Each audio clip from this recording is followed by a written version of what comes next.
Bonjour à tous.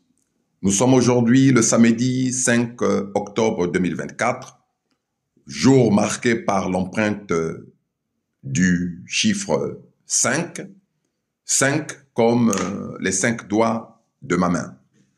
Je venais donc aujourd'hui vous donner tout simplement lecture d'un bref message que j'ai reçu ce matin. Je lis donc, ou je cite, « Lu pour vous. En visite historique en Belgique, le pape maçonnico-diabolique François a annoncé son souhait de relancer la procédure de béatification en faveur du roi Baudouin, cinquième roi maçonnico-diabolique des Belges. Noir d'ici et d'ailleurs, l'ère du Verseau est en notre faveur. N'ayez pas peur, n'ayez plus peur. La Fédération Congo vous a montré le chemin de la liberté pour l'indépendance et pour la victoire. Apostasiez-vous, Église excitez-vous, Ingeta. Voilà, j'ai reçu ce message d'un frère qui m'a transmis ses salutations et qui milite toujours en faveur de la Fédération Congo et est au courant, in fine, de tout ce qui se passe.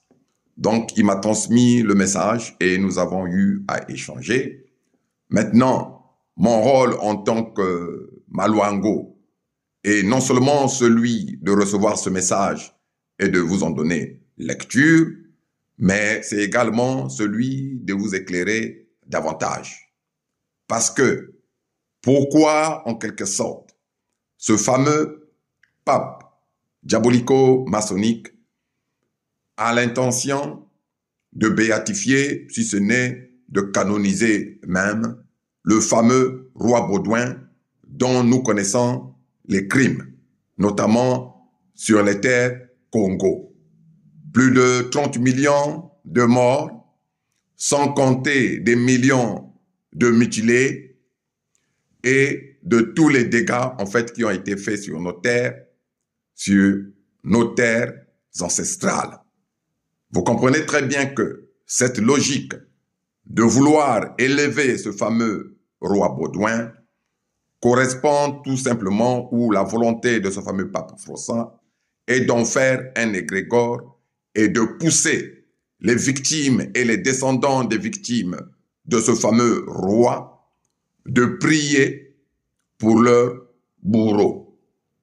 C'est cela même, sur un plan subtil, que, en fait, cette église que nous connaissons, qui est l'église du diable, veut maintenant faire.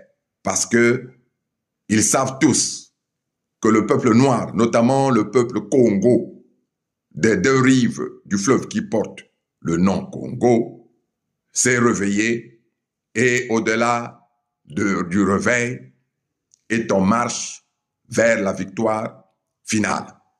Par ailleurs, nous avons appris que ce fameux pape est allé s'incliner sur la tombe de ce fameux roi Baudouin, alors que nous savons que ce tombeau est vide, tout simplement parce que les ossements de ce roi Baudouin ont été transférés vers la capitale de la Fédération démocratique du Congo, qui est Kinshasa, sous le couvert d'une fausse dent de Lumumba.